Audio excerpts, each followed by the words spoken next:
The Moonkeeper's Garden. Far beyond the hills, past the last sleepy village, lay a hidden valley bathed in silver light. At its heart stood a quiet garden, unlike any other in the world.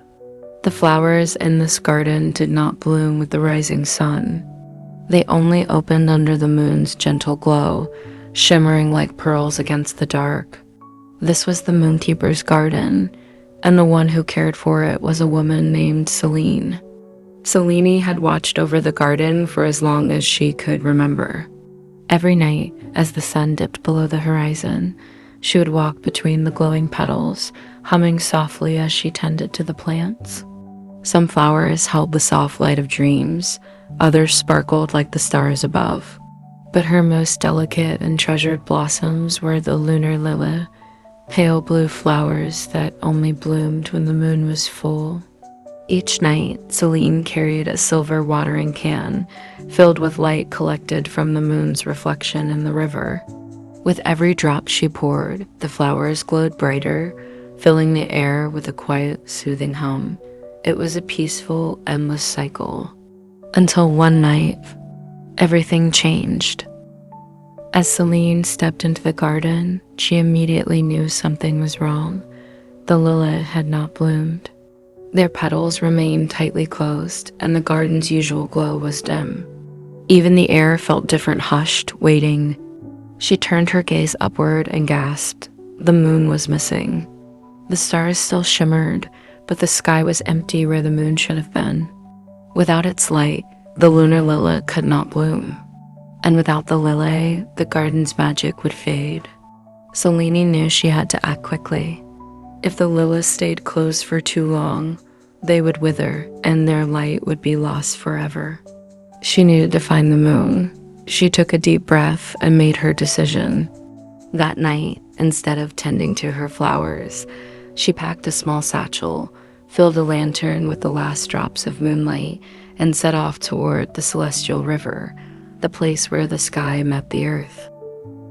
The journey was long, but Selene was patient. She walked through whispering forests where the leaves glowed faintly in the darkness. She crossed quiet meadows where fireflies danced in slow, spiraling patterns. Hours passed and the night deepened. As she climbed a silver hill, she paused to rest beneath an ancient moon oak. Its branches stretched wide, its bark pale as frost. Legend said these trees had once been messengers of the moon, their roots drinking in its wisdom. Selene placed her hand against the bark. "Where is the moon?" she whispered. For a moment, there was silence. Then a soft rustling filled the air. A single leaf, glowing faintly, detached from a branch and drifted into her palm. A sign. She followed the direction the leaf pointed and continued her journey.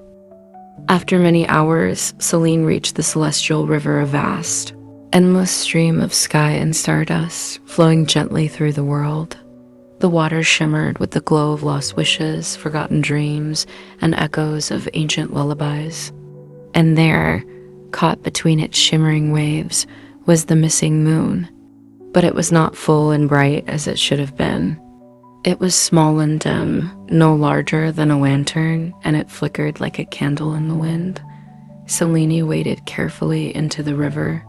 The water was cool, swirling around her legs with the light of constellations. She reached out, cradling the moon in her hands. It trembled as if weak. "What happened to you?" she murmured, ... A voice, soft as drifting clouds, answered from the air around her. "I am tired," the moon said. "I have shone for eons without rest. Each night I give my light, and each night I fade a little more." Selene's heart ached. She had always thought of the moon as eternal, steady. She had never imagined it could grow weary. "But the world needs you," she said gently. "Without your light, the lunar lily cannot bloom. The night is lost without you." The moon flickered, uncertain. "I do not know if I can rise again." Selene thought for a moment, then reached into her satchel. Inside was a small vial, filled with the soft glow of the garden, the last light of the lunar lily, captured before they closed. "If you are tired, she said, opening the vial. Then take some of my light. She poured the glowing essence into the moon's surface. Slowly, the moon absorbed the light. It brightened, expanding, growing stronger. Selene felt a warmth spread through her hands, like holding a piece of the sky itself. The moon pulsed once, twice then. With a soft sigh, it lifted from her hands, floating upward. It rose higher and higher until it settled back into the sky where it belonged. And as soon as it did, the world exhaled. The stars burned brighter. The celestial river shimmered, its waves reflecting the moon's renewed glow. And in the distance, Selene saw it, her garden, glowing once more. She hurried back, just in time to see the Luna Lily blooming. One by one, their petals unfolded like tiny moons, filling the air with soft, silvery light. The garden hummed again, full of life, full of dreams. Selene smiled, knowing that as long as she was there to care for it, the Moonkeeper's garden would always bloom. And far above, the moon shone down, just as it was meant to, watching over the world in quiet, endless light.